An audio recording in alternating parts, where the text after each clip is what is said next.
answered my calls. Saying that I'm falling. Say our love is hard. Say you're waiting for me. That you wanna press restart.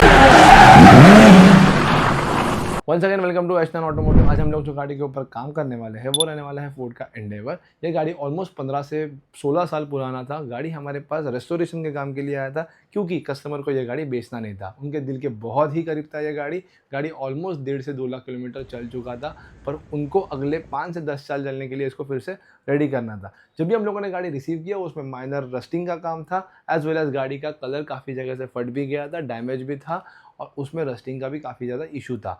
हम लोगों ने गाड़ी को अच्छे से dismantle किया। डिसमेंटल करने के बाद हम लोगों ने गाड़ी के ऊपर जो है हमारा mainly primer work, denting work और रस्टिंग का पैचिंग वर्क जो है वो चालू कर दिया। ये सब काम खत्म करने के लिए हम लोग को 15 से 20 दिन का समय लगा।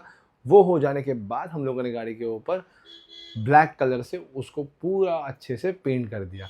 ब्लैक कलर पेंट हो जाने के बाद हम लोगों ने उसको ड्राई करवा के पॉलिशिंग का प्रोसेस शुरू किया, जिसमें गाड़ी की आप फिनिशिंग स्क्रीन के ऊपर देख सकते हो। जब भी हम लोगों ने गाड़ी रिसीव किया, आप ये स्क्रीन के ऊपर देख सकते हो कुछ गाड़ी ऐसी दिख रही थी, और जब भी हम लोगों ने गाड़ी डिलीवर किया तभी आप स्क्रीन के ऊपर देख सकते हो गाड़ी कुछ ऐसी दिख रही थी। तो अगर आपको भी आपके पुराने प्यारे गाड़ी को रेस्टोर करके अगले 5 से 10 साल चलाने के लिए फिर से खड़ा करना है तो येस, आप उसको हमारे पास लेके आ सकते हो। हम लोग थाने में बेस्ड एक ऑटोमोटिव वर्कशॉप है। हमारे पास mechanical work, electrical work, AC work as well as paint job, restoration और ऑल काइंड्स ऑफ कोटिंग के काम होते हैं। तो अगर आपको भी आपकी गाड़ी को फिर से रिवैम्प करना है तो yes, we are the right one for you. तब तक के लिए देखिए कुछ आफ्टर शॉट्स। मिलते हैं आपसे अगले वीडियो में।